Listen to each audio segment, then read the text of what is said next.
Hey, good morning. Not really sure how to explain this other than, I was talking to somebody last night, and in her wisdom, she said that the things that are on your heart, you should probably share them, because if you're just holding it in, well, that might be something that needs to be released. And I'm out of town, so I'm not near my church, and I decided there's a few videos I was going to make this morning, right? First thing I want to talk about is watering down Christianity.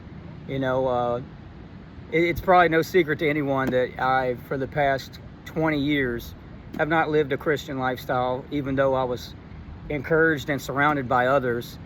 I knew the scripture and I knew the things that it said, but I had accepted a watered down version of it, and I was just accepting just enough to where I truly wasn't in the spirit. And I'm going to explain that through a few stories with Jesus this morning. Everybody knows the story in John 8, right? Well, when there's an adulteress brought before Jesus, and then, the epic line is, he without sin cast the first stone. But inside that story, there's so much more that I learned from someone else that needs to be addressed. And if you dig into it more, it's more than just, hey, if you've sinned, don't judge people because your conscience, right? So I'm just going to read it real quick, and then from there I'm going to break down what I was led to say. So John chapter 8, verse 2, at dawn he went to the temple complex, and the people were coming to him. He sat down and began to teach them. Then the scribes and the Pharisees, so remember, religious people that know scripture, brought a woman caught in adultery, making her stand in the center. Teacher, they said to him, this woman was caught in the act of committing adultery, and the law of Moses commands us to stone such women. So what do you say?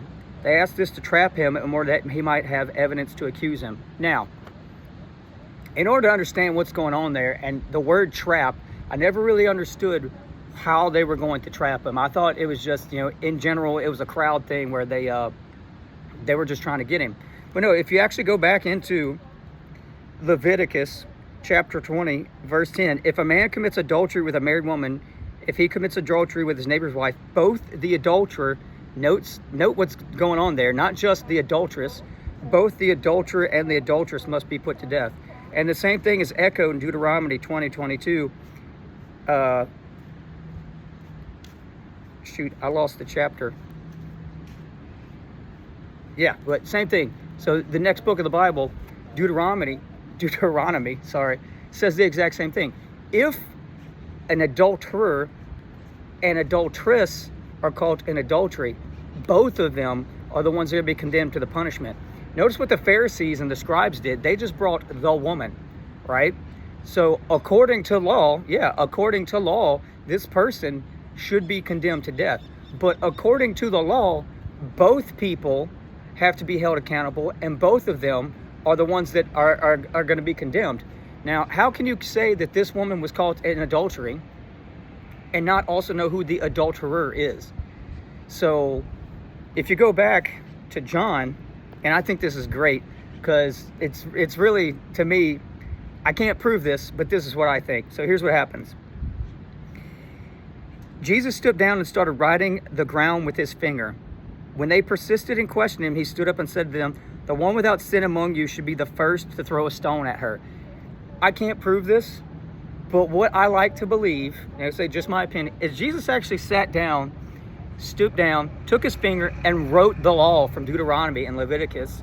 And I like to believe that he put adulterer and adulteress. And as they kept questioning, he just started underlining adulterer and adulteress. Now, if you think of it in that context, when he says he without sin throw the first stone, it's not that he's saying anybody that's committed sin before, that doesn't authorize you to condemn this woman. He's calling them out through scripture and exposing what they say is the law. Okay, you want to follow the law? Here's the law. That's in my mind how this is going down.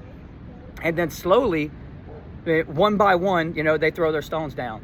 Now, the way I picture all this going, and once again, this is just my opinion, so there's some other people who might have a different opinion. Cool, let's spread it, let's share it, let's educate me, right? The way I see this, in my opinion, and I relate to my own life, just because I knew scripture and I knew, quote unquote, the law, doesn't mean that I knew all of it and that I was following all of it. I like to think that I was cherry picking what I knew and how to follow it.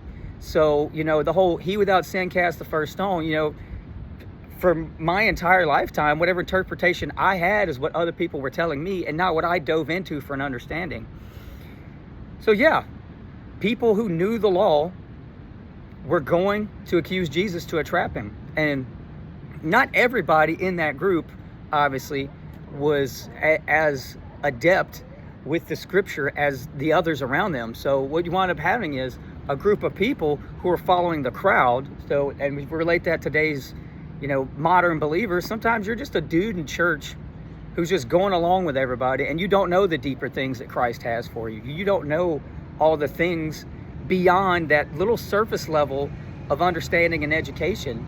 And I think that's what was happening right there in Matthew, is a group of people were just told by someone who, quote unquote, knew the law, and this is what we got to do, and they rallied them together. And I just kind of pray that as I go forward, that's not who I am. You know, it took me some digging, and it took me a lot of delving into what other people had read and what they interpreted. But it didn't just stop with, oh, that's what someone told me. It then turned into, well, someone told me that, let me go check it out. And that's how I got to go bounce from Matthew back to the Old Testament and see, okay, well, what was going on?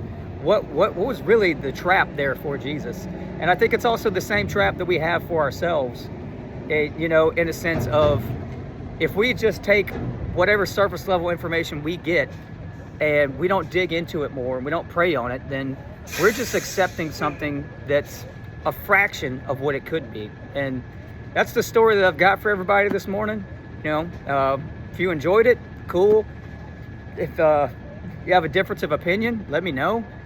Just keep praying for me. I'll keep praying for you, whoever you are, whoever's seeing this video, and have a good day.